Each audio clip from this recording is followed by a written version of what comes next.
അയവില്ലാതെ പശ്ചിമേഷ്യൻ സംഘർഷം.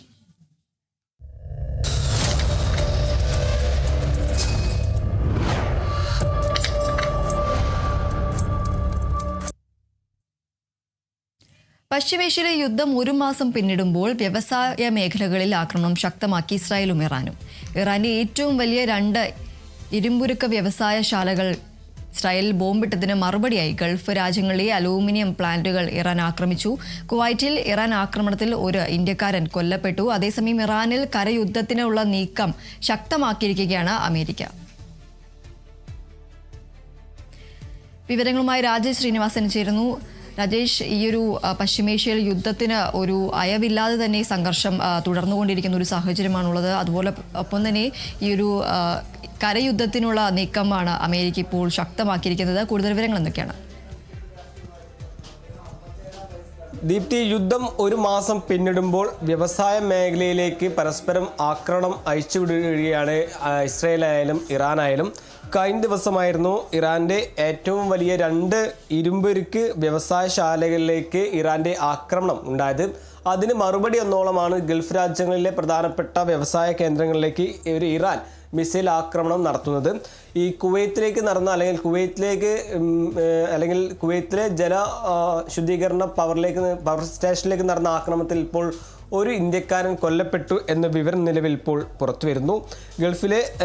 കഴിഞ്ഞ ദിവസമായിരുന്നു ഗൾഫിലെ അലുമിനിയം പ്ലാന്റിലടക്കമുള്ള സ്ഥലങ്ങളിലേക്ക് ഇറാൻ ആക്രമണം നടത്തിയത്.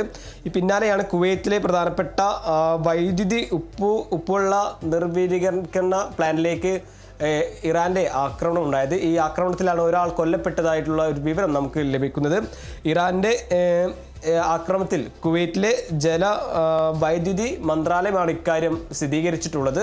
അതേസമയം തന്നെ ഈ ഇറാനിലേക്ക് കരയുദ്ധത്തിലേക്ക് അമേരിക്ക അടുക്കുന്നു എന്ന വാർത്ത കൂടി നിലവിൽ ഇപ്പോൾ പുറത്തു വരുന്നു. അതിനായിട്ട് കൂടുതൽ സൈനികരെയും പുതിയ F-15 അടക്കമുള്ള യുദ്ധവിമാനങ്ങളും ഇപ്പോൾ എത്തിക്കുന്നു എന്ന വാർത്ത കൂടി നിലവിൽ ഇപ്പോൾ പുറത്തു വരുന്നു.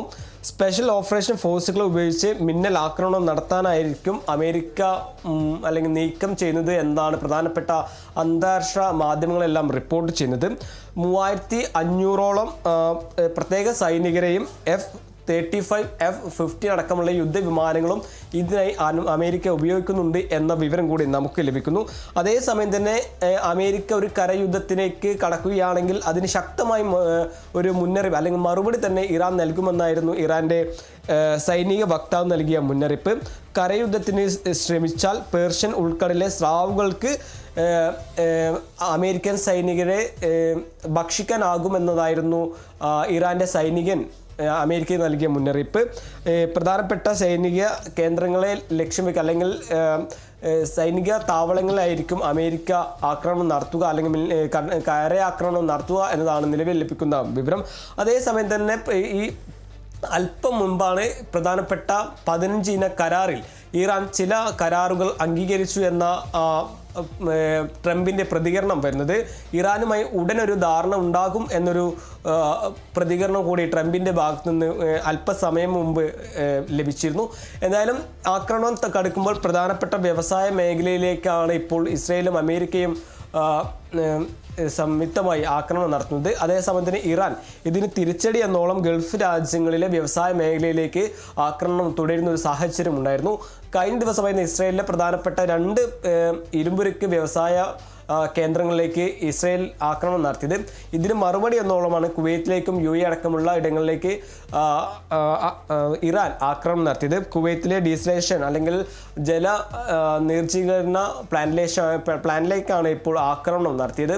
ഈ ആക്രമണത്തിലാണ് ഒരു ഇന്ത്യക്കാരൻ കൊല്ലപ്പെട്ടു എന്ന വിവരം കുവൈത്തിലെ വൈദ്യുതി ജല മന്ത്രാലയം അറിയിച്ചിട്ടുള്ളത്. ദീപ്തി, ശരി, എന്തായാലും പശ്ചിമേഷ്യയിലെ യുദ്ധം ഒരു മാസം പിന്നിടുമ്പോഴും വ്യവസായ മേഖലകളിൽ ആക്രമണം ശക്തമാക്കിയിരിക്കുകയാണ് ഇസ്രായേലും ഇറാനും.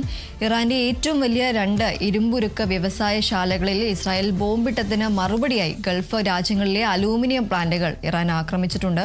കുവൈറ്റിൽ ഇറാൻ ആക്രമണത്തിൽ ഒരു ഇന്ത്യക്കാരൻ കൊല്ലപ്പെട്ടു.